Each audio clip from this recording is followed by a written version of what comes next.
already. All right, so I just wanted to show you guys real quick Tim's 40-liter pack, just so you can see kind of what can go in it and what not. I didn't bring out all of the gear, but just to kind of show you a proof of concept real quick of what can go in here. So this is the REI 40. It's got really nice hip pelts for them, nice solid back, good shoulder straps, and it's all completely adjustable by torso height. This will Velcro off, and you can lower and raise the shoulder straps and whatnot to fit it as they need. So just to kind of show you what needs to go in, the bottom is your sleeping bag compartment, so that the sleeping bag will fit down there. The back of any good pack will be a spot for their bladder. When you're packing it, that always goes in first. And so that kind of gets shoved into a special little pouch for their bladder. And then the hose should have an outlet right there, like so.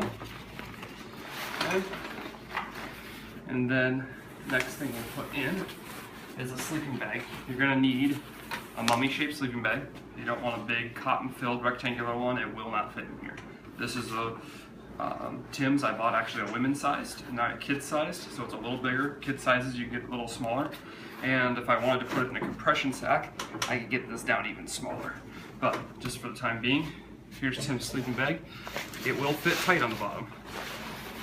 Okay, so you can tell a big giant cotton rectangular bag will not work for backpacking. It just takes up way too much space. And so then we kind of zip this sucker in.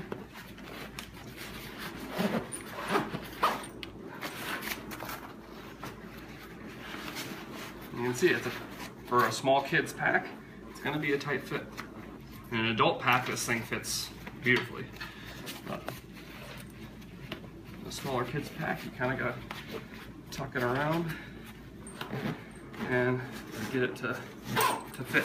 So it takes up a big portion of the bottom there. Okay. Then Tim has a pillow. Okay, again, you can get smaller ones. You can smash this together, but put that, kind of stuff that down in there. Okay. Here's Tim's down jacket. Again, I like the down jacket because it's highly compressible. He's got a stocking, keeps his stocking cap in his pocket so that he doesn't lose it, and he has it. Again, I'm just kind of doing this quick. Kind of shove that down inside of there. Okay. Then 2 or even 3 kids, depending on what kind of tents they bring along, they're gonna need to split the load on the tents. One kid can't carry all the tent.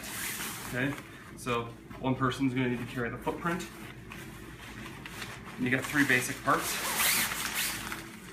stakes, or sorry, poles. That's, I think, the fly. There's the tent itself, and then the stakes. Okay, so someone carries the footprint, the stakes, and the actual tent. And again, if I took the time, I could fold this up a little bit tighter, but that'll fit in there.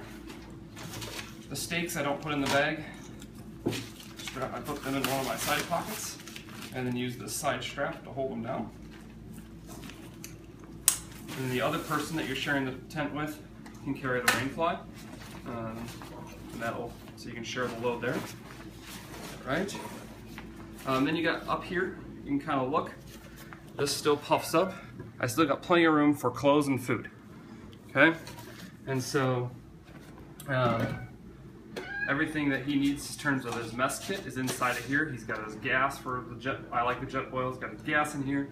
This serves as his bowl. It serves as his cooking thing. So I like the Jetboil. Put that right there. All right. Then I didn't have any backpacking meals prepared, but let's say they're eating 3 meals. Backpacking meals are usually about the size of a ramen brick. So you got 1, 2, 3 meals. Okay. And then Tim has a duck pack, and we've got that.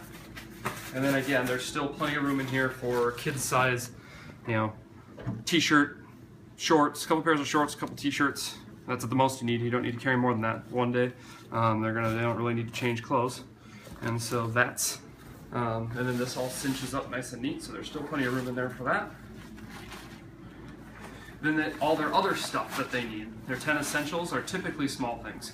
Compass, rope, knife, their maps, sun protection, sunscreen, first aid kit, hat, all that kind of stuff can fit in up here. Toilet paper, Tim from his last trip, we got that there. Plus you got this little spot here, plus you've got more space back in here. Headlamp? Headlamp?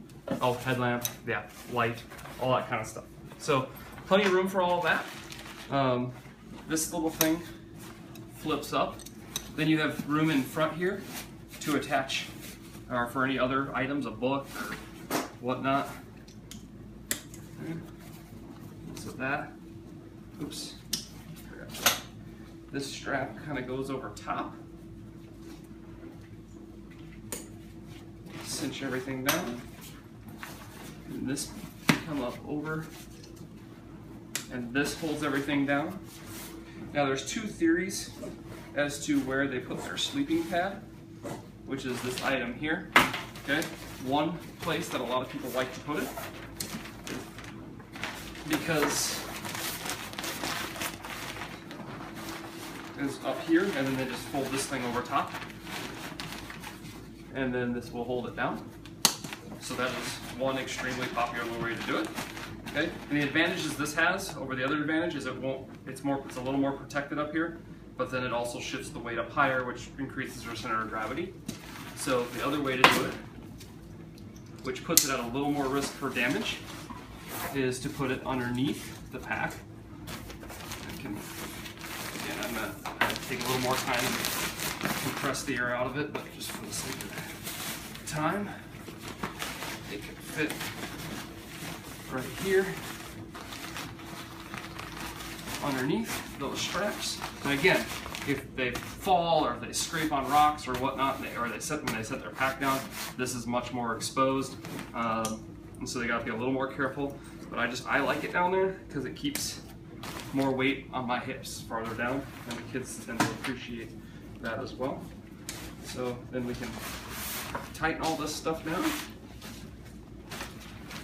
and you got yourself a handy dandy little pack, which most everything that you need can fit right inside. And again, a lot of room up here still for all those essentials that the kids could possibly need. There we go.